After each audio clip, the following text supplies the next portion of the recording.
उदास हो गए और कैसे चल रहे हैं? चले राम लक्ष्मण मुनि संगा, गए जहां जग पावनी।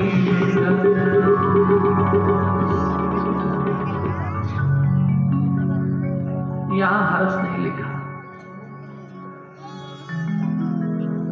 फिर गंगा जी के तट पे जाते हैं, वहां से फिर नदी पार करते हैं, आगे निकलते हैं।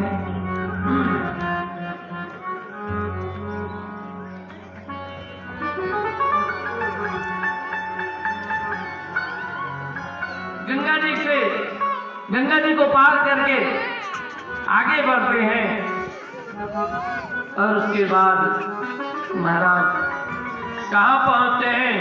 हरसी चले मुनि।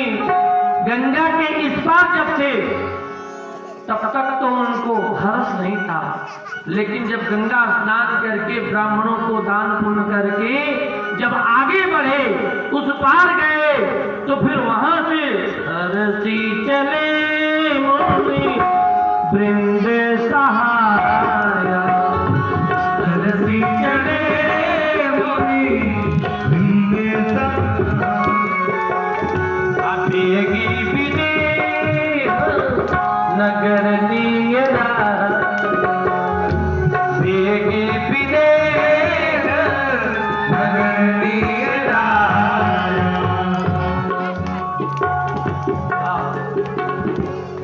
वेगी विदेह नगर नियरा। देखिए अब वहां से जब चले तो कितना जल्दी जनकपुर पहुंच गए। और जनकपुर पहुंचे तो वहां क्या देखते हैं? सुमन वाटिका बाग बन। सुमन वाटिका बाग बन, विपुल विहंग निवास। फूलत फलत सुपल्लवत, सोहत पुर चंपा।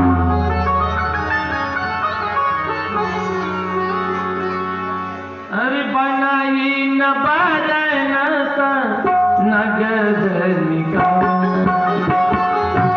बनाई न बरन कहाँ जाई मन तहाँ तुम्हार।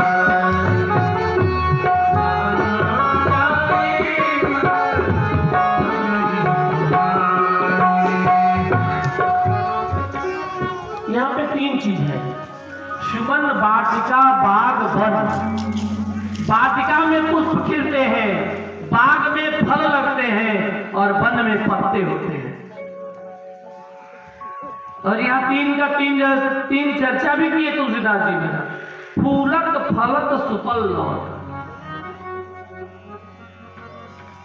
तो सुमन वाटिका बाग वन। गुरुदेव विश्वामित्र एक औराई थी, वहां पे बैठ गए। राजा जनक जी को खबर भिजवाया कि गुरुदेव विश्वामित्र आ चुके हैं आपके राज्य। खबर भिजवाया और इधर राम और लक्ष्मण बाग घूमने के लिए, बाग वाटिका नहीं, अभी बाग घूमने के लिए।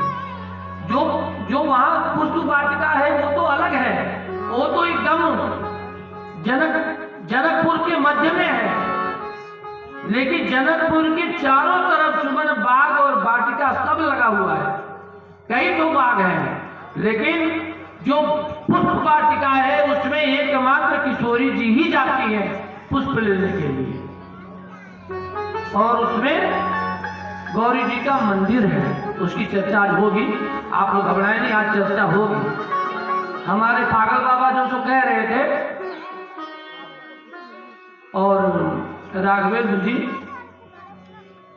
कल ही चिट्ठी लिख के हमारे पास आ गई कि महाराज जी थोड़ी देर के लिए कम से कम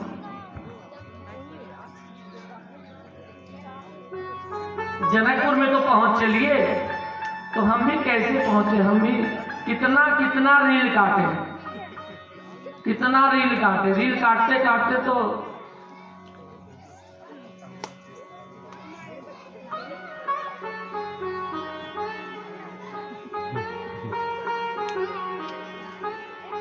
तो राम जी और लक्ष्मण जी दोनों भैया बाग घूमने के लिए चले गए। तो देखिए, हम आपको नहीं पता है कि ये कौन है, लेकिन ईश्वर सबको नेत्र दे देगा। और किसी योनि में आप रहेंगे ना तो आपको ईश्वर नेत्र दे देगा कि आप पहचान जाओगे कि ब्रह्म है, लेकिन उस ब्रह्म को पाने के लिए आपके अंदर कर्म की शक्ति है। आप अपने मुख से उनका नाम नहीं ले सकते, आप अपने मुख से उनका नाम नहीं ले सकते, कोई कर्म नहीं कर सकते। तो स्थिति क्या हुई?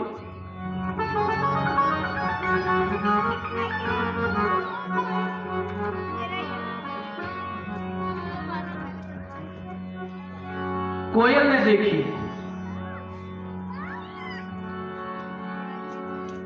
जब बाग में दोनों भैया पहुंचे तो कोयल देखी, तो कोयल ने क्या कहने लगी? पहले तो भगवान श्री राम ने